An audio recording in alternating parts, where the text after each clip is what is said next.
আওয়ামী লীগ নিষিদ্ধের দাবিতে উত্তাল ঢাবি সহ সারা দেশ বিভিন্ন সংগঠনের মিছিল নিষিদ্ধ না করা পর্যন্ত মাঠে থাকার ঘোষণা। আওয়ামী লীগকে ফেরানোর খায়েশ বিপজ্জনক মন্তব্য আসিফ মাহমুদের। ঐক্যবদ্ধ থাকলে ফিরবে না ফ্যাসিবাদ, বললেন তথ্য উপদেষ্টা।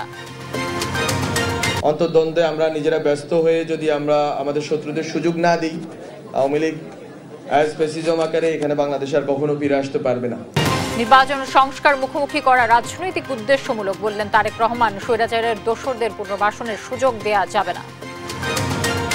ছুটির দিনে বিপণী বিতানে জমজমাট ঈদ কেনাকাটা, প্রিয়জনের জন্য কিনছেন পছন্দের পোশাক, বাড়তি দামের অভিযোগ।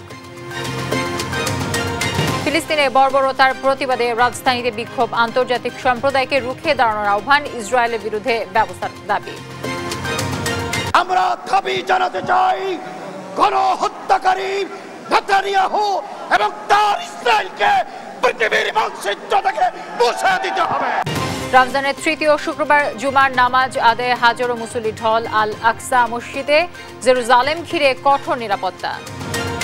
এবং বিশ্বকাপ বাছাইয়ে ভোরে মাঠে নামছে দক্ষিণ আমেরিকার দুই শক্তিশালী দল, উরুগুয়ে আর্জেন্টিনা। চোটের কারণে খেলতে পারছেন না মেসি। দর্শক, সংবাদরাতে শুনছিলেন সংবাদ শিরোনামগুলো। আপনাদের সঙ্গে রয়েছে আমি তানসিয়া জুথি। আওয়ামী লীগকে নিষিদ্ধের দাবিতে ঢাকা বিশ্ববিদ্যালয় সহ দেশের বিভিন্ন ক্যাম্পাসে বিক্ষোভ মিছিল করেছেন শিক্ষার্থীরা। একই দাবিতে চট্টগ্রামে বিক্ষোভ করেছে ছাত্র জনতা। তাদের দাবি, কারো প্রেসক্রিপশনে গণহত্যায় জড়িত আওয়ামী লীগের পুনর্বাসন মেনে নেবে না জনগণ। দ্রুত আওয়ামী লীগ নিষিদ্ধ না হলে কঠোর কর্মসূচির ঘোষণা দেন বিক্ষোভকারীরা। হাসান মাহমুদের রিপোর্ট। বৃহস্পতিবার ইন্টারন্যাশনাল ক্রাইসিস গ্রুপের প্রতিনিধি দলের সঙ্গে বৈঠকে আওয়ামী লীগকে নিষিদ্ধের কোনো পরিকল্পনা অন্তর্বর্তী সরকারের নেই বলে জানান প্রধান উপদেষ্টা ডক্টর মোহাম্মদ ইউনূস। এর প্রতিবাদে তাৎক্ষণিক প্রতিক্রিয়া জানান জাতীয় নাগরিক পার্টির মুখ্য সংগঠক হাসনাত আব্দুল্লাহ। এরপর মধ্যরাতে দীর্ঘ পোস্টে আওয়ামী লীগকে নতুন করে রাজনীতিতে ফিরিয়ে আনতে একটি বিশেষ মহল প্রেসার দিচ্ছে বলে অভিযোগ করেন তিনি। শঙ্কা প্রকাশ করেন প্রাণনাশের। এমন প্রেক্ষাপটে শুক্রবার জুমার নামাজের পর আওয়ামী লীগকে নিষিদ্ধের দাবিতে ঢাকা বিশ্ববিদ্যালয়ের কেন্দ্রীয় মসজিদ থেকে বিক্ষোভ মিছিল বের করে ইনকিলাব মঞ্চ। ঢাকা বিশ্ববিদ্যালয়ের বিভিন্ন হল ঘুরে রাজু ভাস্কর্যের সংক্ষিপ্ত সমাবেশ করেন তারা। এ সময় কোনো প্রেসক্রিপশনে আওয়ামী লীগের পুনর্বাসন জনগণ মানবে না বলে হুঁশিয়ারি দেন সংগঠনের নেতারা। আওয়ামী লীগকে নিয়ে যদি ইলেকশন করতে হয়, বাংলাদেশে রক্তের যমুনা বয়ে যাবে। একই দাবিতে ঢাকা বিশ্ববিদ্যালয়ে বিক্ষোভের ডাক দেয় গণতান্ত্রিক ছাত্র সংসদ। পরে কেন্দ্রীয় লাইব্রেরির সামনে সংক্ষিপ্ত সমাবেশ করেন তারা। আওয়ামী লীগ নিষিদ্ধে কোনো সময় ক্ষেপণ মেনে নেওয়া হবে না বলে ঘোষণা দেন তারা। এই দেশে আবারও সেই ফ্যাসিবাদকে, সেই আওয়ামী পুনর্বাসন করার একটি পায়তারা করা হচ্ছে।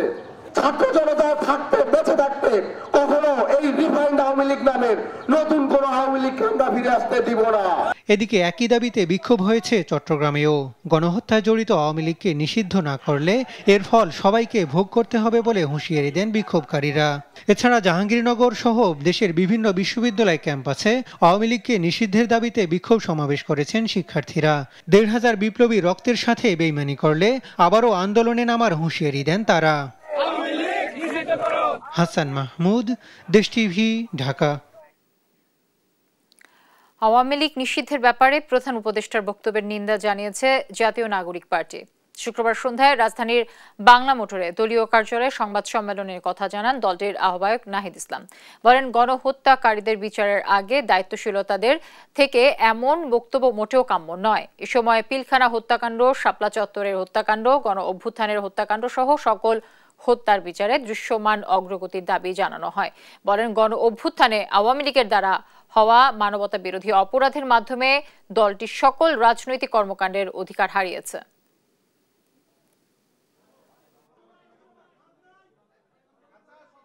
সম্প্রতি অন্তর্বর্তীকালীন সরকারের প্রধান উপদেষ্টা মন্তব্য করেছেন, আওয়ামী লীগ নিষিদ্ধের কোনো পরিকল্পনা সরকারের নেই। আমরা তার এই বক্তব্যের নিন্দা জানাই। আওয়ামী লীগ কর্তৃক সংগঠিত পিলখানা হত্যাকাণ্ড, শাপলা হত্যাকাণ্ড, আগ্রাসন বিরোধী আন্দোলনে হত্যাকাণ্ড, গুম, ক্রসফায়ার, ভোট ডাকাতি সহ জুলাই হত্যাকাণ্ডের বিচার প্রশ্নে কার্যকর অগ্রগতি দৃশ্যমান হওয়ার আগে রাষ্ট্রের দায়িত্বশীল পদ থেকে এ ধরনের বক্তব্য অনাকাঙ্ক্ষিত। নিজেরা ঐক্যবদ্ধ থাকলে আওয়ামী লীগ ফ্যাসিবাদ নিয়ে আর ফিরে আসতে পারবে না, এমন মন্তব্য করেছেন তথ্য ও সম্প্রচার উপদেষ্টা মোহাম্মদ মাহফুজ আলম। শুক্রবার বিকেলে রাজধানীর ফকিরাপুলে নফেল সোসাইটির আয়োজনে জুলাই গণ অভ্যুত্থানে আহত ও শহীদদের স্মরণে দোয়া ও আলোচনা সভায় এই মন্তব্য করেন তিনি। বলেন, আওয়ামী লীগের প্রশ্নে কোনো ছাড় নয়। বঙ্গবন্ধুর আওয়ামী লীগ দুধে ধোয়া তুলসী পাতা ছিল না।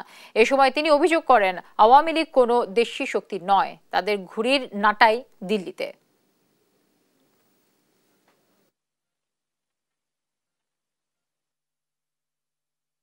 এখন কথা উঠছে বঙ্গবন্ধুর আওয়ামী লীগ বলতে একটা জিনিসের, বঙ্গবন্ধুর আওয়ামী লীগ কোনো দুধে ধোয়া তুলসী পাতা না। ওইটা হচ্ছে প্রথম বাকশাল। বিরোধী দলের নেতা কর্মীদের গুম খুন দর্শন করা হয়েছে শেখ মুজিবুর রহমানের আমলে। অন্তর্দ্বন্দ্বে আমরা নিজেরা ব্যস্ত হয়ে যদি আমরা আমাদের শত্রুদের সুযোগ না দিই, আওয়ামী লীগ অ্যাজ ফ্যাসিজম আকারে এখানে বাংলাদেশ আর কখনো ফিরে আসতে পারবে না। ফ্যাসিবাদ বিরোধী ঐক্যে সংশয় তৈরি করা হচ্ছে মন্তব্য করে বিএনপির ভারপ্রাপ্ত চেয়ারম্যান তারেক রহমান বলেন, জাতীয় নির্বাচনের আগে স্থানীয় সরকারের নির্বাচন দিলে ফ্যাসিবাদ পুনর্বাসনের সুযোগ পাবে।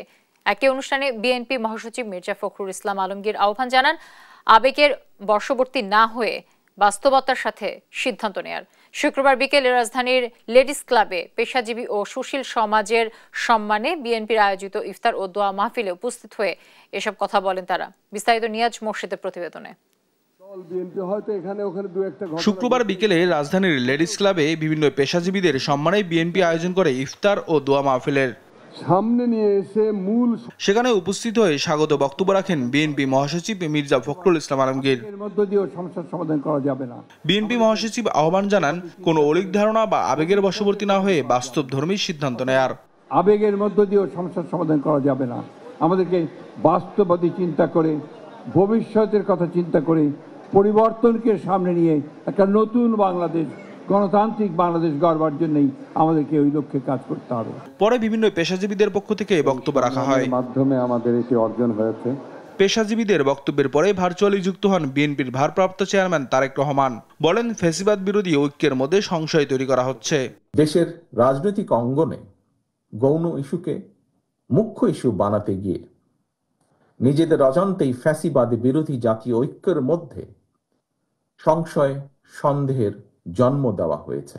তিনি আরো বলেন, জাতীয় নির্বাচনের আগে স্থানীয় নির্বাচন দিলে ফ্যাসিবাদ আবার ফিরে আসতে পারে। জাতীয় নির্বাচনের আগে স্থানীয় নির্বাচন হওয়ার অর্থ সারা দেশে ঘাপটি মেরে থাকা পলাতক স্বৈরাচারের দোসরদেরকে রাজনীতিতে পুনর্বাসনের সুযোগ সৃষ্টি করে দেওয়া। তাই সরকারকে আহ্বান জানিয়েছেন এমন কোনো সিদ্ধান্ত না নিতে যাতে ফ্যাসিবাদ পুনর্বাসন হওয়ার সুযোগ পায়। দায়িত্ব, কর্তব্য। নিয়াজ মোর্শেদ, দেশ টিভি, ঢাকা। আওয়ামী লীগের পুনর্বাসন জনগণ মেনে নেবে না বলে মন্তব্য করেছেন জামায়াতে ইসলামীর আমির ডাক্তার শফিকুর রহমান।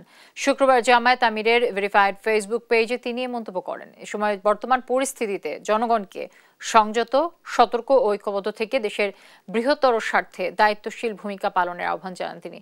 অগ্রাধিকার ভিত্তিতে গণহত্যার বিচারটাই জনগণ দেখতে চায় বলে মন্তব্য করেন জামায়াত আমির। 2024-এর শহীদ পরিবারগুলোর পুনর্বাসন, আহতদের চিকিৎসা ও একটি সুষ্ঠু নির্বাচনের লক্ষ্যে 15 বছরের সৃষ্ট জঞ্জালের মৌলিক সংস্কারের প্রস্তুতি গ্রহণের আহ্বান জানান জামায়াত আমির।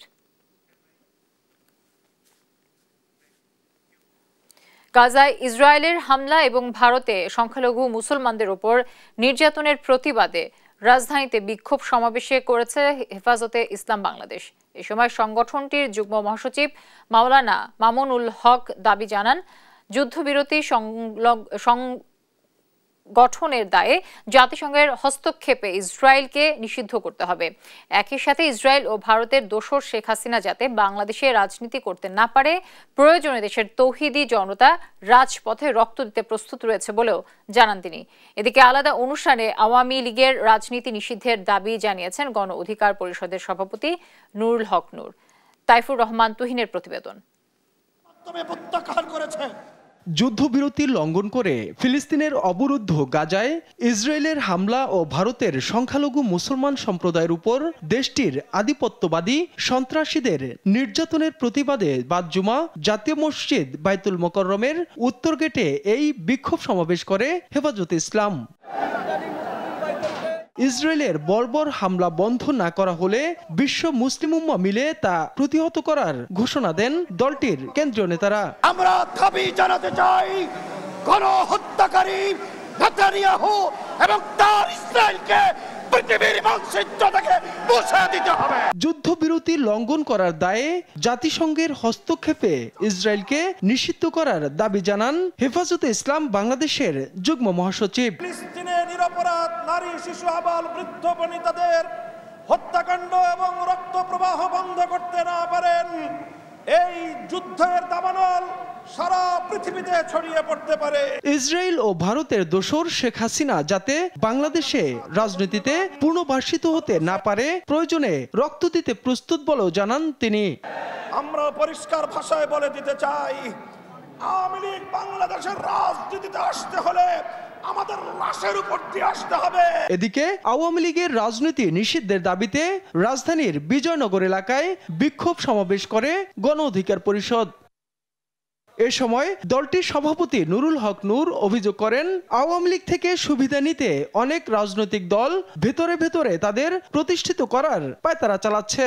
বিভিন্ন রাজনৈতিক দল ভোটের কথা চিন্তা করে আওয়ামী লীগের কালো টাকা পেতে ভিতরে ভিতরে গোপনে গোপনে আওয়ামী লীগকে প্রোটেক্ট করছে, আওয়ামী লীগের পক্ষে অবস্থান নিচ্ছে। অন্তর্বর্তীকালীন সরকারও যদি আওয়ামী লীগকে রাজনীতিতে ফেরাতে চান তবে তাদেরকেও প্রতিহত করার ঘোষণা দেন নুরুল হক নূর। আওয়ামী লীগ নিষিদ্ধের দাবিতে তাইফুর রহমান তুহিন, দেশ টিভি, ঢাকা।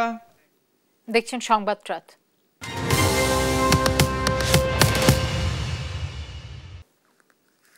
দর্শক, ঈদের কেনাকাটার খবর জানাতে রাজধানীর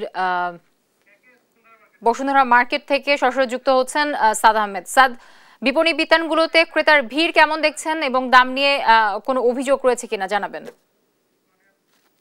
দাঁড়িয়ে আছি বসুন্ধরা সিটি শপিং কমপ্লেক্সে। যেমনটি দেখতে পাচ্ছেন এখানে কিন্তু লোক সমাগম কিন্তু সন্ধ্যা থেকে ইফতারের পর থেকে কিন্তু ক্রেতা সমাগম উপচে পড়ার মতো। সাপ্তাহিক ছুটির দিন হওয়ায় আমি যেটি দেখতে পেয়েছি, সবাই কিন্তু তাদের পছন্দের পোশাক কিন্তু খুঁজে খুঁজে দেখছেন এবং পছন্দ হলে সেটি কিনে নিচ্ছেন। যেমনটি দেখতে পাচ্ছেন যে তারা তাদের পছন্দনীয় ব্র্যান্ডে কিন্তু ঘুরে ঘুরে দেখছেন এবং তাদের যে পছন্দের যে পোশাক সেইগুলি কিন্তু তারা কিনে নিচ্ছেন।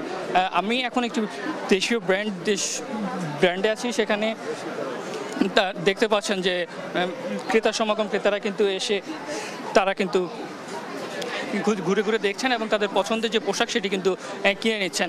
আমি যদি একজনের সঙ্গে একটু কথা বলতে চাই, একটু বলেন কেমন লাগছে শপিং এ এসে, বা কি ভালো লাগবেই, এটাই তো। কি কি ধরনের পোশাক কেনা হলো? হাফ শার্ট, পাঞ্জাবি, গেঞ্জি। কার কার জন্য কেনা হলো? না, আমার নিজের জন্য, আর ওয়াইফের জন্য আগে কিনেছি। কেমন বাজেটের মধ্যে, প্রাইসটা কেমন মনে হচ্ছে? প্রাইস একটু বেশি মনে হচ্ছে আগের বা ইসের তুলনায়, এবার প্রাইসটা বেশি।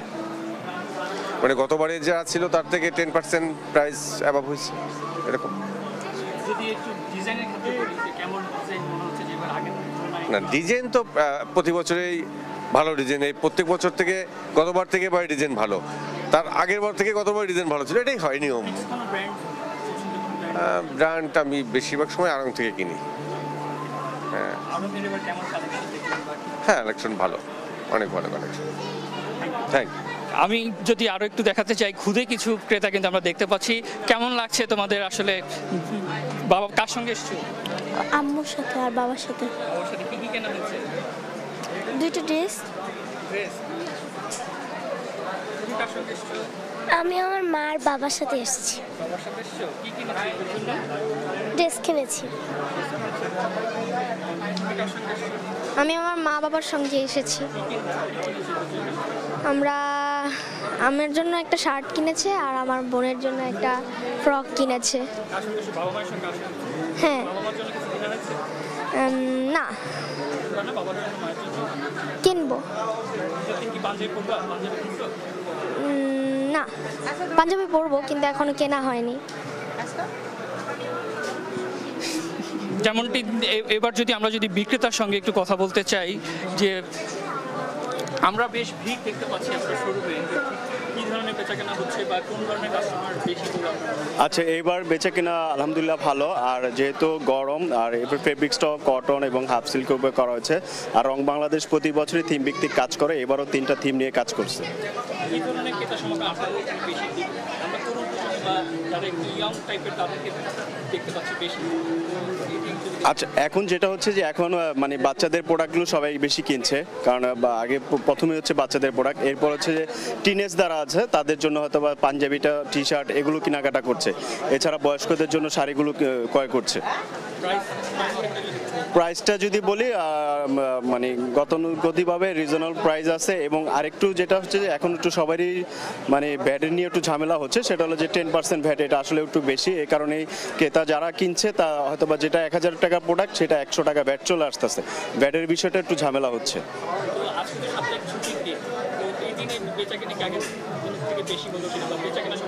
বেচাকেনা সম্পর্কে যদি বলি, সপ্তাহে 2টা দিনই বেশি বিক্রি হয়, সেটা হলো শুক্রবার আর শনিবার। তো আজকে কাস্টমার আনাগোনাও বেশি, বিক্রিটাও বেশি।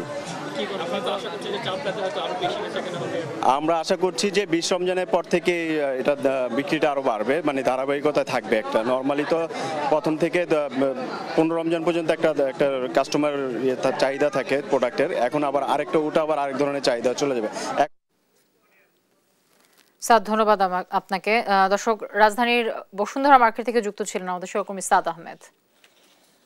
এদেশের মানুষ, ছাত্র জনতা যখন দুর্নীতিবাজ ফ্যাসিস্ট আওয়ামী লীগ সরকারকে ক্ষমতাচ্যুত করে তখন বাংলাদেশ গড়ার চেষ্টা করছে, তখন 1/11 কুশীলবরা আবারও সক্রিয় হয়ে উঠছে বলে মন্তব্য করেছেন বিএনপির কেন্দ্রীয় নেতা ও সাবেক মন্ত্রী অ্যাডভোকেট এম নুরুল কুদ্দুস তালুকদার দুলু।